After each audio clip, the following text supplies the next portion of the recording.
ಕಡಿಮೆ ಬೆಲೆಗೆ ಚಿನ್ನ ನೀಡುವುದಾಗಿ ಹೇಳಿ 5 ಲಕ್ಷ ರೂಪಾಯಿ ಪಡೆದುಕೊಂಡು ನಕಲಿ ಚಿನ್ನವನ್ನ ನೀಡಿ ಪರಾರಿಯಾಗಿದ್ದಂತಹ ಆರೋಪಿಯನ್ನ ಶಂಕರನಾರಾಯಣ ಠಾಣಾ ಪೊಲೀಸರು ಬಂಧಿಸಿದ್ದಾರೆ.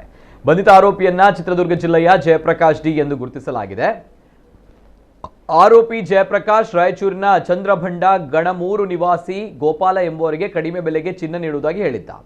ಸಿದ್ದಾಪುರ ಕಮಲಶಿಲೆ ರಸ್ತೆಯಲ್ಲಿ ಆರೋಪಿಗಳು ಗೋಪಾಲರವರಿಗೆ 150 ಗ್ರಾಂ ಚಿನ್ನವೆಂದು ಹೇಳಿ 5 ಲಕ್ಷ ಪಡೆದುಕೊಂಡು ನಕಲಿ ಚಿನ್ನ ನೀಡಿ ಪರಾರಿಯಾಗಿದ್ದರು. ಈ ಬಗ್ಗೆ ಶಂಕರನಾರಾಯಣ ಪೊಲೀಸ್ ಠಾಣೆಯಲ್ಲಿ ಪ್ರಕರಣ ದಾಖಲಾಗಿತ್ತು.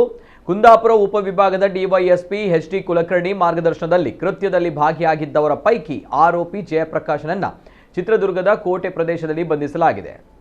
ಆತನಿಂದ 4,50,000 ರೂಪಾಯಿ ನಗದು ಹಾಗೂ ಕೃತ್ಯಕ್ಕೆ ಬಳಸಿದ್ದ ಸುಮಾರು 10 ಲಕ್ಷ ರೂಪಾಯಿ ಮೌಲ್ಯದ ಕಾರು ಸಹಿತ ಒಟ್ಟು 14,50,000 ರೂಪಾಯಿ ಬೆಲೆ ಸೊತ್ತುಗಳನ್ನು ವಶಪಡಿಸಿಕೊಳ್ಳಲಾಗಿದೆ.